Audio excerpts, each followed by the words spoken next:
स्वागत है मेरे प्यारे बच्चों, कैसे हैं आप सब लोग। मेरा नाम है सलन कुमार वर्मा और स्वागत है आप सब लोग का इंजीनियर की इमेजिनेशन पर। आज लेकर के मैं हाजिर हूँ एक्सेलरेशन टाइम ग्राफ। हम लोग position time graph, velocity time graph सब देख चुके हैं। आज हम लोग को छोटा सा टॉपिक है एक्सेलरेशन टाइम ग्राफ, उसको हम लोगों को पूरा करना है। और एक्सेलरेशन टाइम ग्राफ में हम लोग को क्या लिखना होगा, देखिए मेरे प्यारे बच्चों, एक्सीलरेशन टाइम ग्राफ में हम लोग y एक्सिस पर एक्सीलरेशन लेंगे और x एक्सिस पर हम लोग टाइम लेकर के चलेंगे। एक्सीलरेशन वेक्टर क्वांटिटी है, तो इस पे हमारे पास स्लोप जो होगा, slope dA upon dt, dA upon dt को हम लोग कहते हैं जर्क। क्या कहते हैं मेरे प्यारे बच्चों? जर्क। नया टर्म है, ध्यान रखिएगा, जर्क। जर्क क्या होता है? Rate of change of acceleration. Generally हम लोग सिलेबस में केवल एक्सीलरेशन वेलोसिटी तक ही हम लोग पढ़ते हैं, वेलोसिटी कांस्टेंट वेलोसिटी या इंक्रीजिंग वेलोसिटी जिसमें एक्सीलरेशन को लेकर के चलते हैं। लेकिन अगर एक्सीलरेशन भी टाइम के साथ चेंज हो रहा है तो उसको क्या कहेंगे? जर्क। लेकिन ये जर्क पर बहुत ज्यादा नहीं है, केवल स्लोप से आपसे पूछ सकता है कभी कि what is the jerk. Jerk is the rate of change of acceleration. और एरिया क्या होगा मेरे प्यारे बच्चों? एरिया होगा एक्सीलरेशन इनटू टाइम, और एक्सीलरेशन इनटू टाइम वेलोसिटी। कौन सा होगा? वेलोसिटी। लेकिन ये कौन सा वेलोसिटी होगा?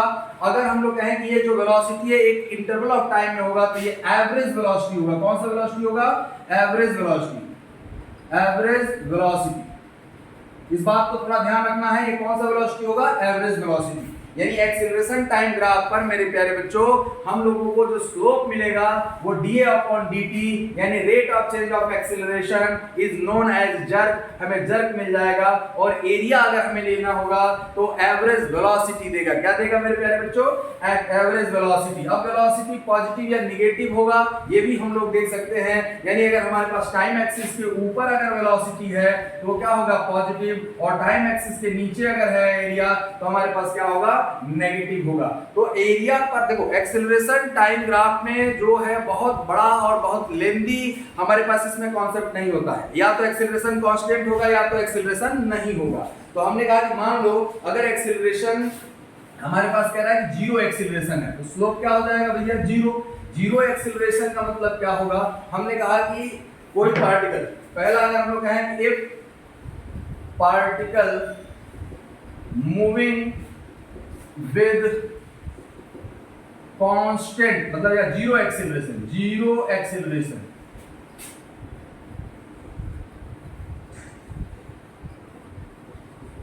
जीरो एक्सीलरेशन का मतलब एक्सीलरेशन हमारे पास जीरो होगा तो जर्क, जर्क हमारे पास जीरो एक्सीलरेशन हो गया तो जर्क तो होगा ही नहीं। हमारे पास वेलोसिटी जो होगी वो क्या हो जाएगी? वेलोसिटी कांस्टेंट हो जाएगी। Velocity constant, velocity constant velocity का एक्सीलरेशन टाइम ग्राफ जो बनेगा मेरे प्यारे बच्चों, ये a हो गया, ये t हो गया। और हमने कह दिया कि एक्सीलरेशन अगर जीरो है तो टाइम के साथ एक्सीलरेशन हमारे पास जीरो रहेगा। यानी ये ग्राफ बन जाएगा जीरो एक्सीलरेशन वेलोसिटी कांस्टेंट है। लेकिन मेरे प्यारे बच्चों अगर हमसे ये पूछ दिया, अगर दूसरा अगर हमारे पास ग्राफ होगा, देखो एकदम सिंपल सा ग्राफ है, सिंपलेस्ट एकदम x मतलब टाइम एक्सिस पर ही होगा। टाइम एक्सिस के साथ हमारे पास एक्सीलरेशन कुछ नहीं है, ना बढ़ रहा है ना घट रहा है, और वो जीरो है। इसको हम लोग कहेंगे जीरो एक्सीलरेशन। दूसरा हमारे पास क्या होगा सर? हमने कहा कि देखिए मेरे प्यारे बच्चों दूसरा हमारे पास जो आएगा वो होगा ए particle is moving with constant acceleration. इससे कांस्टेंट, तो दूसरा अगर हमारे पास है if the particle is moving with constant, constant acceleration. Constant अगर एक्सीलरेशन होगा तो एक्सीलरेशन हमारे पास क्या हो गया? कांस्टेंट। और हम लोग कह रहे हैं कि अगर ये पॉजिटिव है तो वेलोसिटी जो होगा हमारे पास, वेलोसिटी इंक्रीज करेगा। वेलोसिटी क्या करेगा? इंक्रीज करेगा। तो अगर हम लोग वेलोसिटी टाइम ग्राफ बनाए मेरे प्यारे बच्चों, ये हो गया एक्सीलरेशन, ये हो गया हमारे पास टाइम, और हमने कह दिया कि एक्सीलरेशन कांस्टेंट है तो एक्सीलरेशन टाइम के साथ चेंज नहीं हो रहा है। एक्सीलरेशन टाइम के साथ चेंज नहीं होगा। और ये पॉजिटिव एक्सीलरेशन है। सम वैल्यू अगर हम लोग कह दें कि एक्सीलरेशन इनिशियल जो है वो कांस्टेंट है और पॉजिटिव है तो इसका वेलोसिटी जो हो रहा होगा वो क्या हो रहा होगा? बढ़ रहा होगा। वेलोसिटी हमारे पास इंक्रीजिंग होगी। अब हम लोग कहेंगे the particle is moving with constant retardation, तो रिटार्डेशन में क्या हो जाता है? नेगेटिव एक्सीलरेशन आ जाता है।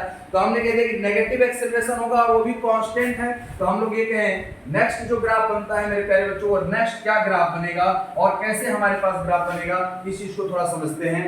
कांस्टेंट रिटार्डेशन, रिटार्डेशन का मतलब होता है नेगेटिव एक्सीलरेशन, यानी third particle moving with constant retardation.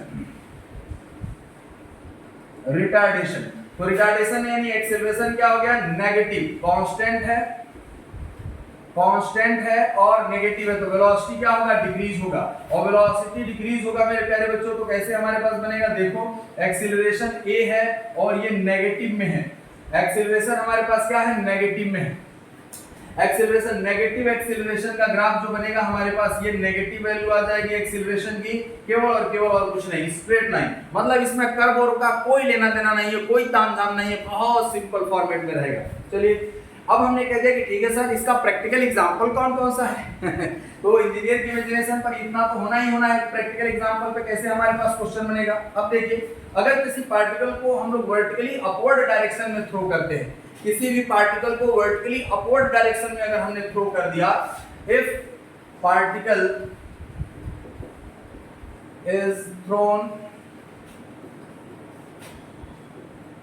vertically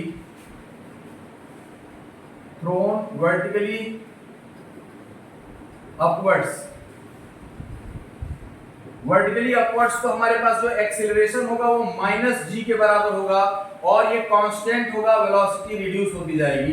तो इसका जो ग्राफ बनेगा, सिंपल सा ग्राफ है सर, ये कैसा, a है, ये टाइम t है, ये हमारे पास हो गया कांस्टेंट एक्सीलरेशन और दिस वैल्यू इज -g। तो हमारे पास किसी पार्टिकल को ऊपर की तरफ फेंकेंगे तो कुछ समय के बाद हमारे पास ये ऊपर की तरफ जा रहा है वेलोसिटी, और एक्सीलरेशन ड्यू टू ग्रेविटी नीचे की तरफ है।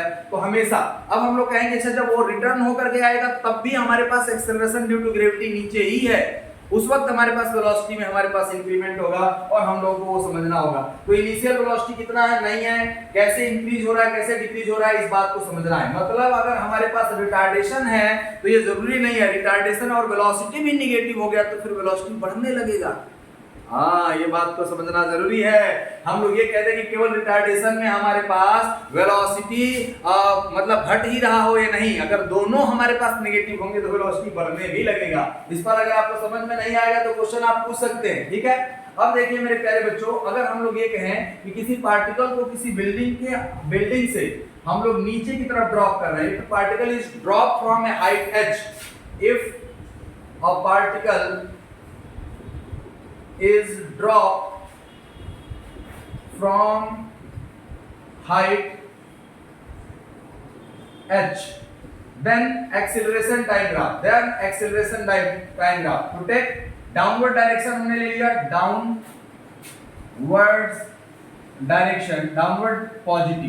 डाउनवर्ड डायरेक्शन हमने क्या ले लिया, पॉजिटिव ले लिया। तो पॉजिटिव ले लिया तो एक्सेलरेशन a और ये टाइम t, तो एक्सेलरेशन हमारे पास g के बराबर हो जाएगा। मतलब वेरी सिंपल, ये पॉजिटिव हो गया और ये किसके बराबर है, g के बराबर है। ये एक्सेलरेशन हमारे पास किसके बराबर होगा, g के बराबर होगा। तो ये हमारे पास ग्राफ में वेरिएशन मिलता है जो एक्सेलरेशन के लिए है। एक्सेलरेशन टाइम ग्राफ पर उतने ज्यादा क्वेश्चन नहीं बनते हैं जितना कि हमारे पास वेलोसिटी टाइम ग्राफ और पोजीशन टाइम ग्राफ पर बनते हैं। अब देखो, अगर कह दिया कि किसी ने हमें इस इंटरवल में कितना एवरेज वेलोसिटी हुआ, हमने कहते कि यहां से यहां तक का हमें टाइम दे देगा, t1 से लेकर के t2 तक। ये बोल दिया कि एवरेज वेलोसिटी कितनी होगी, तो एवरेज वेलोसिटी इसके एरिया के बराबर होगा। अगर हमने ये कह दिया कि यहां से यहां तक ये g है, तो हम लोग ये कह देंगे कि एवरेज वेलोसिटी